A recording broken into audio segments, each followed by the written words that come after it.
सारथी।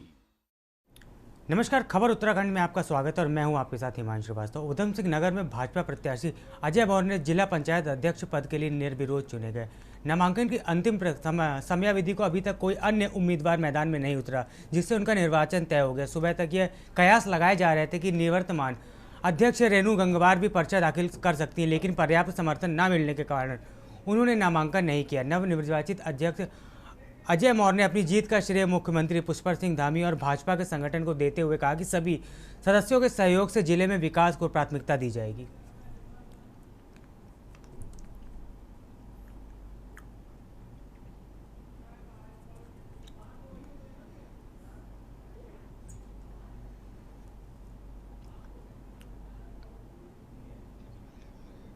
जनता के शीर्ष नेतृत्व को, प्रदेश के माननीय मुख्यमंत्री जी को, प्रदेश अध्यक्ष जी को और संगठन के समस्त व्यक्तियों को धन्यवाद देता हूं कि उन्होंने भारतीय जनता पार्टी के एक समर्पित कार्यकर्ता को इतनी बड़ी जिम्मेदारी दी है।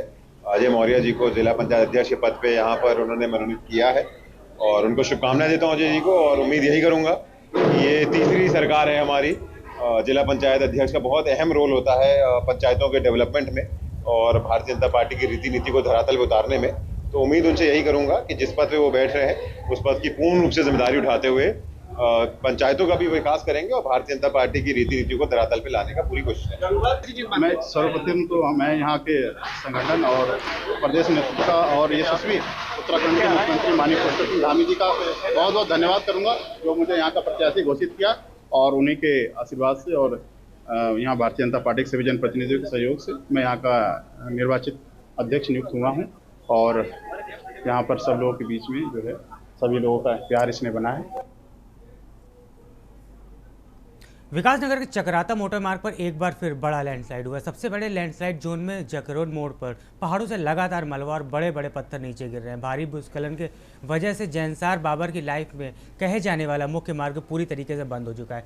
वहीं रास्ता बंद होने की वजह से दोनों ओर वाहनों की लंबी कतारें लग गई। लोग निर्माण विभाग की 2 JCB मशीनें लगातार मलबे को हटाने का काम कर रही। फिलहाल ये रास्ता पूरी तरह से बंद हो चुका है और रुक रुक कर पहाड़ों से जानलेवा मलबा और पत्थर नीचे गिर रहे हैं। वहीं पहाड़ों से गिरते मलबे और पत्थरों की वजह से फिलहाल रास्ते को खोलना मुश्किल हो गया, जिस वजह से राहगीर अब रास्ता खुलने का इंतजार कर रहे हैं।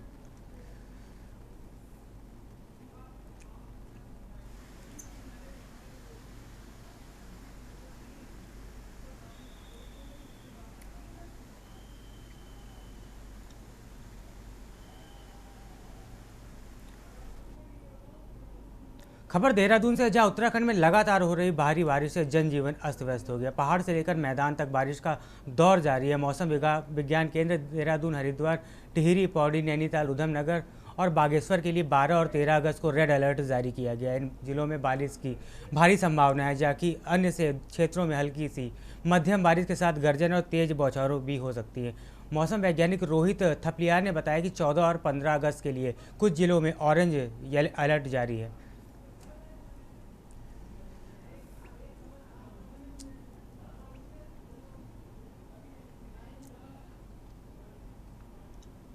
देखिए, आज जो है 11 अगस्त हो गई है, तो अगले 4-5 दिनों में उत्तराखंड में अधिकांश स्थानों पे हल्की से मध्यम वर्षा रहेगी। और भारी बारिश की बात करें तो आज जो है 11 तारीख को उत्तराखंड के जो मैदानी क्षेत्र हैं और उससे लगे जनपद हैं, जैसे देहरादून, टिहरी, पौड़ी, हरिद्वार, जैसे नैनीताल, उधम सिंह नगर या ऊपर बागेश्वर जनपद है, यहाँ पर कुछ स्थानों पे भारी से बहुत भारी वर्षा मिल सकती है और कहीं कहीं जो है अत्यंत भारी वर्षा मिलने की भी संभावना है। तो इन जनपदों को अभी रेड कलर में किया गया है। और जो अन्य जो है हमारे पर्वतीय जनपद हैं, जैसे उत्तरकाशी, रुद्रप्रयाग, चमोली, पिथौरागढ़ या अल्मोड़ा जनपद है, यहाँ पर कहीं कहीं भारी से बहुत भारी वर्षा मिलने की संभावना है आज।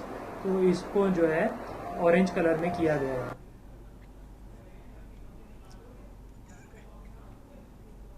रविवार देर रात हो रही लगातार बारिश राजधानी देहरादून के लिए आफत बनकर बरसी। देर रात से लगातार बारिश के कारण बरसाती नदी के नाले उफान पर। बरसात का पानी अब लोगों के घरों में घुसना भी शुरू हो गया है। लगातार हो रही बारिश के कारण देहरादून दिल्ली राष्ट्रीय राजमार्ग पर भी बाधित हुआ है। नेशनल हाईवे 7 पर एक पुल क्षतिग्रस्त होने के कारण गाड़ियों का लंबा जाम लग गया, जिसे खोलने के लिए प्रशासन फुल मुस्तैद है और लगातार धीरे धीरे गाड़ियों को निकाला जा रहा है। हालांकि इस पुल को ठीक नीचे से होकर गुजरना बरसाती नले का रौद्र रूप डराने वाला है। फिलहाल इस पुल पर पुलिस बल को तैनात कर दिया गया और जेसीबी मशीन से पुल के नीचे लगातार मलबा निकालने का काम जारी है।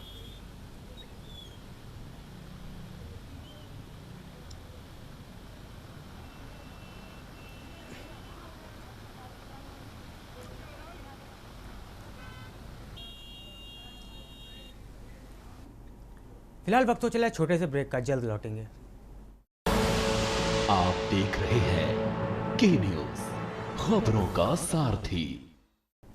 देहरादून में देर रात से जारी भारी बारिश के चलते प्रशासन अलर्ट मोड पर। एसएसपी देहरादून अजय सिंह स्वयं ग्राउंड जीरो पर उतरकर नेहरू कॉलोनी क्षेत्र में सिसपना नदी के पुस्ता टूटने से 2 मकानों के क्षतिग्रस्त होने का निरीक्षण किया। उन्होंने प्रभावित परिवारों को सुरक्षित स्थानों पर स्थानांतरित करने के भी निर्देश दिए।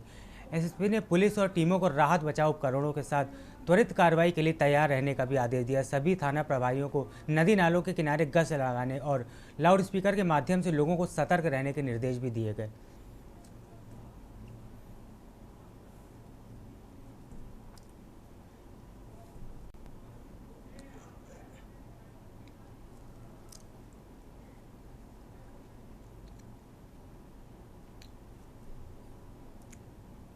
भारी बारिश का अलर्ट है और साथ ही साथ मौसम विभाग की चेतावनी भी है।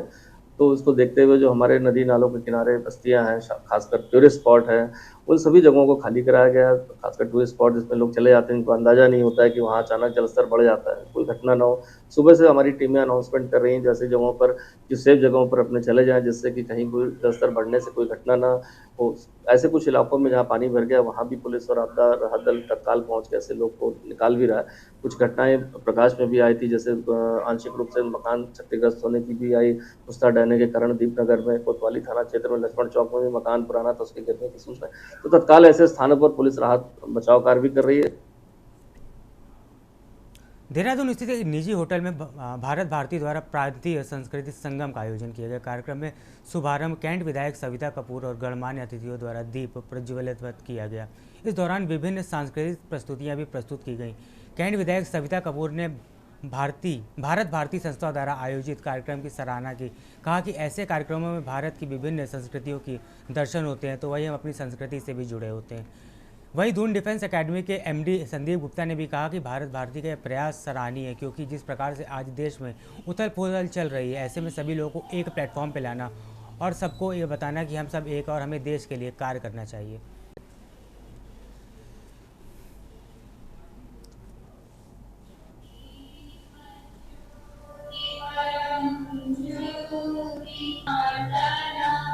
शायद जो मतलब राष्ट्रीय एकता आपको समर्पित है और इस संस्था पूरे 22 राज्यों में काम कर रही है। अब 2300 राज्य हमारा है जो उत्तराखंड में हम इसको शुरू कर रहे हैं। 27 मार्च को इसकी स्थापना हुई थी, जिसमें हमारी सह सचिव राष्ट्रीय सह सचिव साधना राव जी आए थे, उसकी स्थापना हुई थी। उसके बाद हमारे जो राष्ट्रीय अध्यक्ष हैं विजय पात्रे जी भी आए थे, फिर इसका कार्यक्रम हमने उसके शुरू किया। उसके बाद हम वहाँ भी गए। व्यक्तिगत मतभेद हो सकते हैं, अपनी अपनी ओपिनियन हो सकती हैं, बट जब बात राष्ट्र की आए, देश की आए, तो सबको एक मंच पर आना चाहिए।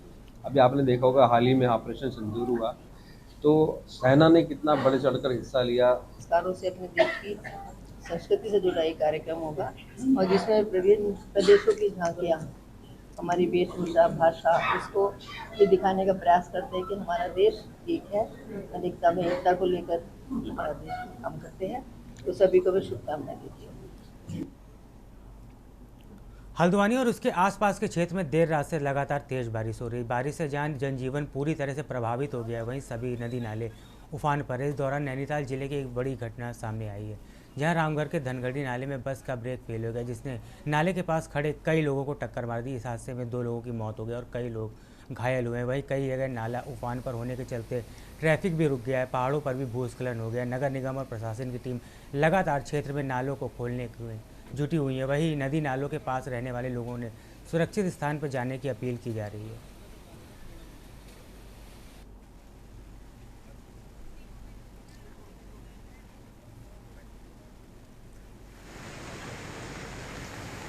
चौबीस घंटे का अलर्ट प्राप्त हुआ है, जिसके क्रम में हमने सभी थाने चौकियों, पटवारी, कानून, तहसीलदार, एसडीएम सभी को अलर्ट मोड में रखा है। सभी अभियंत्रण विभाग की टीमें जो है अलर्ट मोड में है। लगातार बारिश हो रही है भनोल नाले में बहुत ज़्यादा पानी आ गया है, धनगढ़ी नाले में भी बहुत ज़्यादा पानी है। धनगढ़ी नाले के पास एक दुर्घटना हुई है, एक बस जो है वो ढाल पर दो खड़े बाइक सवार को टक्कर मारी है, जिसमें 2 लोगों की मृत्यु होने की सूचना प्राप्त हुई है। 2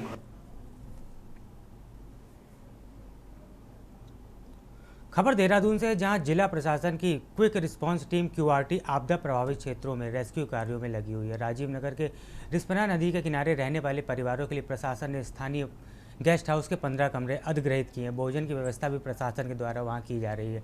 मवेशियों के लिए खाली मैदान भी सुरक्षित स्थान के रूप में अधिग्रहित किया गया है। जरूरत पड़ने पर नदी के किनारे बसे लोग गेस्ट हाउस में शिफ्ट किए जाएंगे।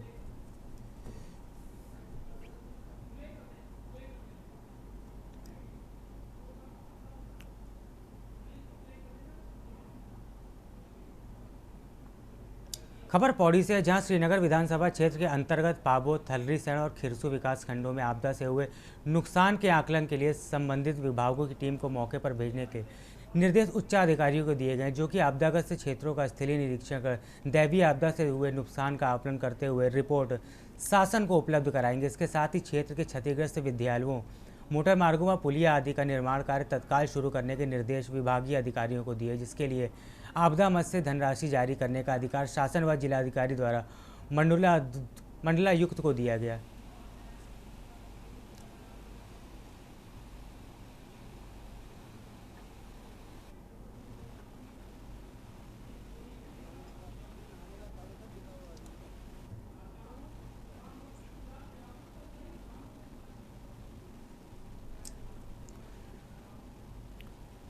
पर्यटन नगरी मसूरी और आसपास के क्षेत्र में हो रही मूसलाधार बारिश से जनजीवन प्रभावित हो गया। वहीं नदी नाले उफान पर है और कई स्थानों पर भूस्खलन होने से यातायात प्रभावित हो गया। मौसम विभाग द्वारा भी 24 अगस्त तक बारिश का ऑरेंज अलर्ट जारी किया गया। वहीं जिलाधिकारी के आदेश पर आज कक्षा 1 से कक्षा 12वीं तक के सभी स्कूलों को बंद करने के आदेश दिए गए। मसूरी के आसपास के क्षेत्र, साथ ही कई स्थानों में जल भराव की स्थिति भी पैदा हो गई, जिससे लोगों को काफ़ी परेशानियों का सामना करना पड़ रहा है। वहीं मसूरी देहरादून मार्ग पर भी स्थानों पर भूस्खलन होने से यातायात प्रभावित हुआ है।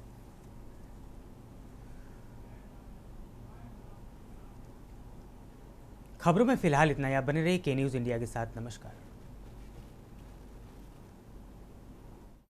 आप देख रहे हैं के न्यूज़, खबरों का सारथी।